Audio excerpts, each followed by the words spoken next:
7 American inventions to change Britain forever.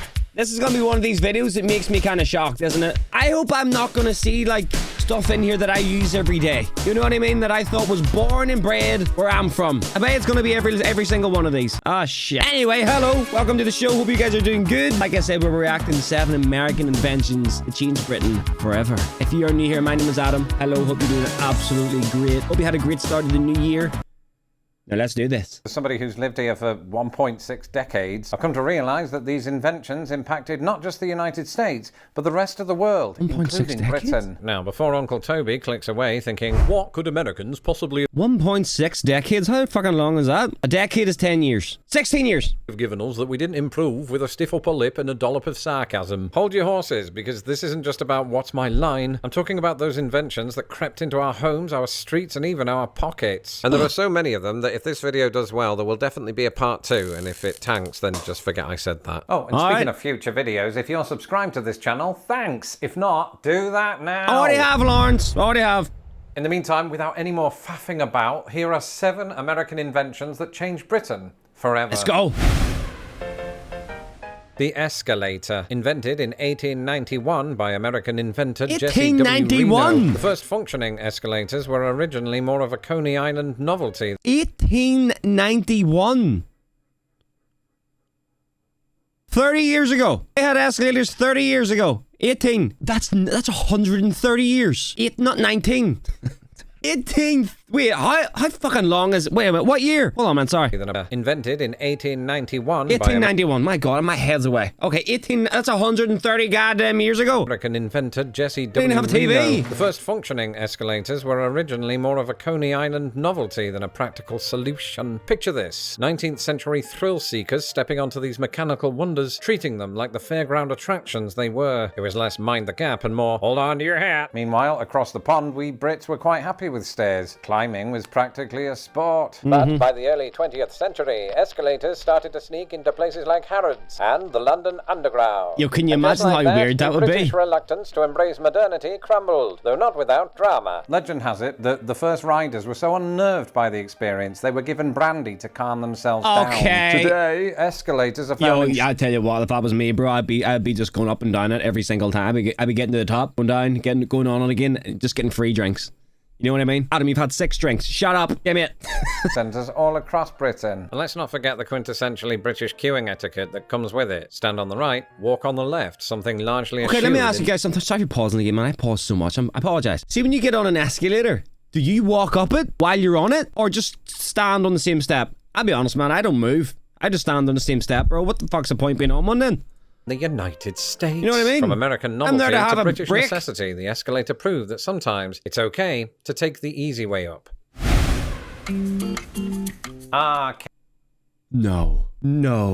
Don't you dare say Heinz ketchup. Don't you dare say Heinz ketchup wasn't made in... Here, you tell me the Heinz ketchup was made in United States of America. Synonymous with American dining. But did you know this popular condiment wasn't always the ketchup we know and love? Early versions were more like a fermented fish sauce from Asia. In 1812, an American scientist named James Meese became credited with the first recipe for tomato ketchup. However, it wasn't until another American named Henry J. Heinz got involved in the late 19th century that ketchup became the sweet, thick tomato sauce we slather on everything today. Well, no, not Heinz. Heinz is British. No? I know you might have had you might have had ketchup, but not Heinz ketchup. Heinz ketchup started gaining a foothold in American life. It was also sold in the UK from 1886 onward, first as a novelty, now as a must-have. Today, ketchup is a non-negotiable accompaniment to chips, bacon sandwiches, and, if you're feeling rebellious, a full English breakfast. And let's not ignore its role in settling family disputes over dinner.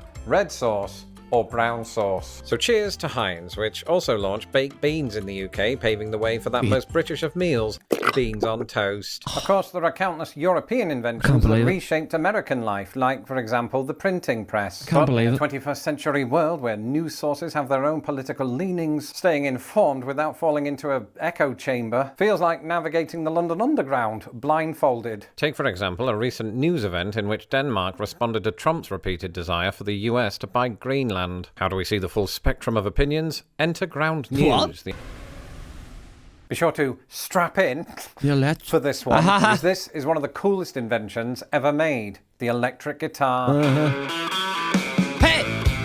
I would believe that one. Definition of electric guitar. I would believe that one. It was invented in the 1930s by a handful of American pioneers like George Beecham and Adolf Rickenbacker. Originally designed to give jazz and swing musicians more volume, it quickly became the backbone of genres like rock and or roll. Now, Americans might have built the electric guitar, but the British helped to make it a cultural phenomenon. By the 1960s, British bands like the Beatles, the Rolling Stones and the Who invaded the United States wielding Fenders and Gibsons. It's amazing they weren't tried for war crimes. Suddenly, the electric guitar wasn't just an instrument, it was a symbol of rebellion, creativity, and occasionally smashed hotel rooms. So here's to the United States for plugging in and turning it up. And here's to us for taking that six-stringed marvel and making chart history. All right. Next on the list, the mobile phone. And believe it or not, the device that you're probably holding in your hands right now started as a clunky, brick-like invention in America. The first mobile phone call was made in 1973 by Martin Cooper, a Motorola engineer who reportedly called his competitor at Bell Laboratories just a gloat. In the early days, mobile phones were seen as flashy gadgets for business executives and Wall Street hotshots. But as the technology improved, their popularity skyrocketed, and by the 1990s, mobile phones were becoming a bigger thing across. Isn't that kind of insane though? Like, mobile cell phones just used to be used by businessmen, you know, walking around the fucking doing business because they're businessmen. And then now, if you don't have a cell phone, what are you doing? You know what I mean? Like, everything is done through a cell phone now. Like, it's crazy. The Atlantic. At first, we Brits were skeptical. After all, who needed a phone that you could carry when a red phone box worked just fine? Exactly. But once prices dropped and networks improved, we were hooked, as were the red phone boxes. Fast forward to today, and mobile phones are as essential in Britain as tea and biscuits. Yeah. From texting mates about the football to snapping pictures of your Sunday roast for Instagram, they've become an integral part of British life, not to mention the world. Sadly, we've not quite forgiven America for inventing autocorrect, but then neither has America. Either way, cheers to the mobile phone, an American invention that connects us all, one missed call at a time. Oh, fuck off! Who would have thought that a pair of trousers designed for American miners would become a British wardrobe staple? Enter blue jeans, invented in 1873 by immigrants Jacob Davis and Levi Strauss. Originally made for rugged labourers, these durable denim wonders quickly became a symbol of American work ethic and soon American cool. La la la la la. Okay, Lawrence. Lawrence got the double denim going on, by the way. In the 20th century, Hollywood icons James Dean and Marlon Brando were rocking jeans in films, turning them into a global fashion statement. In the US, they were the ultimate symbol of rebellion and youth culture. Across the pond, however, Brits were a bit slower to embrace denim jeans. I mean, trousers were supposed to be formal, weren't they? But then came a decade known to most as the 60s, when Britain began to emulate American subculture. And today, whether you're heading to a football match or riding the escalator at the shopping centre, chances are you've got at least one pair of trusty blue jeans in your wardrobe. True. So thank you, America, for giving us trousers that can survive anything. Thank you. Including a drunken tumble into the River Freshney in 2005. Oof.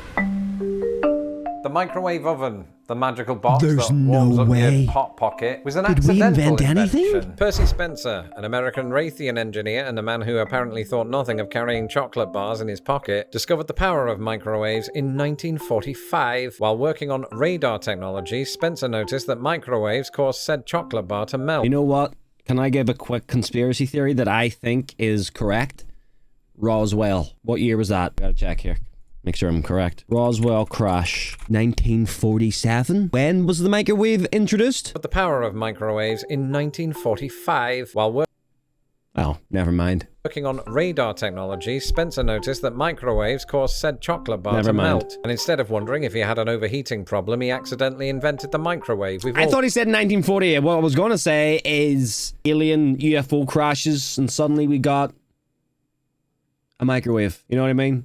You know what I mean? You know what I mean? Done it. By the 1970s, microwaves started to take off in US households, heralding in a new era of convenience. Americans were now free to create new delicacies like rubbery hot dogs, lava-like TV dinners, and of course, popcorn that's either perfect or charcoal. Yeah. There really is no in between. There's not. The device So was true. an instant hit among families who no longer had time for the oven or basic movement. Meanwhile, across the pond, the British were initially skeptical. After all, why replace a cooker with a contraption that looked like it was borrowed from Star Trek. But slowly we came around, realizing that the microwave wasn't just for reheating last night's takeaway, but other stuff like, you know, Heinz baked beans. Today you'll find it in kitchens across Don't the shake your head, because I know some of you are. Baked beans are great on otherwise toast. Been spent making a full-on spag bol. Our baked beans are different to yours. On those either.